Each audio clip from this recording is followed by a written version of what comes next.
Big boss ന്യൂസിലേക്ക് എല്ലാവർക്കും സ്വാഗതം. അനുമോളുടെ അടുത്ത് അനീഷ് എന്തുകൊണ്ടാണ് ഇഷ്ടം ഈ ഒരു സമയത്ത് പറഞ്ഞിട്ടുണ്ടാവുക എന്നുള്ള കാര്യത്തിനാണ് എല്ലാവരും ഇപ്പോൾ ചർച്ച ചെയ്തുകൊണ്ടിരിക്കുന്നത്.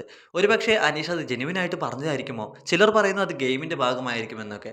രണ്ട് അഭിപ്രായം ഇവിടെ നിൽക്കുന്നുണ്ട്. എനിക്കിതിൽ പറയാനുള്ള രണ്ട് കാര്യമാണ്. അനീഷ് എന്ന് പറയുന്ന കണ്ടസ്റ്റന്റ് ഒരുപാട് ബുദ്ധിപൂർവ്വം കളിക്കുന്ന ഒരു ഗെയിമറാണ്. അനീഷിന് അറിയാം നല്ല രീതിയിൽ അനുമോൾക്ക് സപ്പോർട്ട് പുറത്തുണ്ട് എന്നുള്ളത്. അതുകൊണ്ട് തന്നെ അനീഷ് ശരിക്കും ഈ ഒരു കാര്യം ഇഷ്ടമുണ്ട് എങ്കിൽ എന്ന് വെച്ച് കഴിഞ്ഞാൽ ജെന്യുവിൻ ആയിട്ടുള്ള ഒരു ഇഷ്ടമാണ് എങ്കിൽ അനുമോളുടെ അടുത്ത് ചിലപ്പോൾ ഒരുപക്ഷെ ഇപ്പോൾ പറയേണ്ട കാര്യമില്ല. പുറത്ത് കടന്നതിന് ശേഷം പറഞ്ഞാൽ മതിയായിരുന്നു. പക്ഷെ എന്തുകൊണ്ടാണ് ഇത് അവസാന വീക്കിലേക്ക് കടക്കുന്ന സമയത്ത് വെച്ചിട്ട് അനീഷ് ഈ കാര്യം എടുത്തിട്ടത്? ഇത് ഇട്ടതിന് ശേഷം അനുമോൾക്ക് ശരിക്കും ഒരു മാറ്റം സംഭവിച്ചിട്ടുണ്ട്.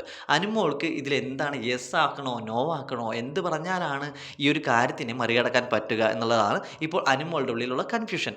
സോ അനുമോൾ ഇവിടെ യെസ് പറഞ്ഞു കഴിഞ്ഞാൽ അനീഷിന് തന്നെയാണ് ഗുണം. കാരണം അനീഷിന് എപ്പോഴും സപ്പോർട്ട് കിട്ടുന്നു, അതേപോലെ തന്നെ കിട്ടുകയും ചെയ്യും. അനുമോളുടെ ഫാൻസും കൂടെ അനീഷിലേക്ക് വരും. ഇനി നോ പറഞ്ഞാലോ അനുമോൾ ഒരു തേപ്പുകാരി എന്ന രീതിയിലേക്ക് മാറുകയും ചെയ്യും. അനീഷിന് ആ സിമ്പതി വർക്കൗട്ട് ആയിക്കൊണ്ട് കൂടുതൽ സപ്പോർട്ട് കിട്ടാനും സാധ്യതയുണ്ട്. ശരിക്കും അനീഷിന്റെ ഒരു ബ്രില്യൻ ഗെയിം തന്നെയാണ് ഇതിന് പിന്നിൽ എന്ന് വേണമെങ്കിൽ ഉറപ്പിച്ചു പറയാം. ഈ രണ്ട് കാര്യങ്ങളല്ലാതെ വേറെ എന്തെങ്കിലും അഭിപ്രായം ഇതിനെ പറ്റിയുണ്ടെങ്കിൽ നിങ്ങൾക്ക് കമന്റ് ബോക്സിൽ പറയാം. കൂടുതൽ അപ്ഡേറ്റുകൾക്ക് നമ്മുടെ ഈ ചാനൽ മറക്കാതെ സബ്സ്ക്രൈബ് ചെയ്യൂ, ലൈക്ക് ചെയ്യൂ.